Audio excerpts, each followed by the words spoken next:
আমরা আমাদের হোসেন ভাইকে বাংলাদেশ জামাতে ইসলামীকে আজকে থেকে স্বাগত জানাচ্ছি। সবাই বলে আলহামদুলিল্লাহ। আজকে যে 40-50 জন ভাই ইসলামের সুশীতল ছায়াতলে আশ্রয় নিয়েছেন, আমরা আল্লাহর কাছে দোয়া করি আল্লাহ যেন মৃত্যু পর্যন্ত সকল বাধা বিপত্তি উপেক্ষা করে তিনি যেন দ্বীনের পথে যেন মৃত্যু পর্যন্ত থাকতে পারেন, আল্লাহ যেন সেই তৌফিক দান করেন। আমিন। তার নেতৃত্বে 5 নম্বর ওয়ার্ডের এই প্রত্যন্ত অঞ্চল আগামী দিনে ইসলামের একটি ঘাঁটিতে পরিণত হবে ইনশাআল্লাহ।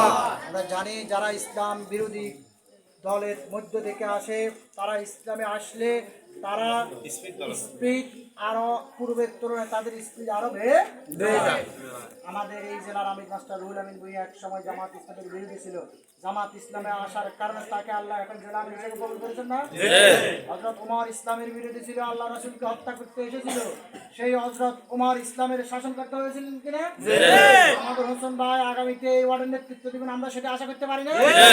ইনশাআল্লাহ আমরা আমাদের হোসেন ভাইয়ের নেতৃত্বে এই ওয়ার্ডে আমরা এই ওয়ার্ডের প্রত্যেকটি আনাচে কানাচে যেন মানুষের দুঃখ দুর্দশা, এই এলাকার মানুষের যত রাস্তাঘাট সহ যত সমস্যা আছে ভাইয়ের নেতৃত্বে, আমাদের পরিষদের এই ওয়ার্ডের মেম্বার আছে, আমাদের ওয়ার্ড জামাত দায়িত্বশীলদের ভাইরা আছে, ইউনিয়ন জামাতের পরামর্শের আলোকে ইনশাআল্লাহ আপনাদের এই ওয়ার্ডে অসহায় মানুষদের পাশে দাঁড়ানোর জন্য আজকে থেকে আমরা ইনশাআল্লাহ চেষ্টা করব ইনশাআল্লাহ। সম্মানিত ভাইরা, আজকে আমাদের হোসেন ভাইয়ের মাধ্যমে যেই কার্যক্রম শুরু হয়েছে এই কার্যক্রম আগামীকালকে থেকে আমাদের আরো অব্যাহত থাকবে কিনা ইনশাআল্লাহ।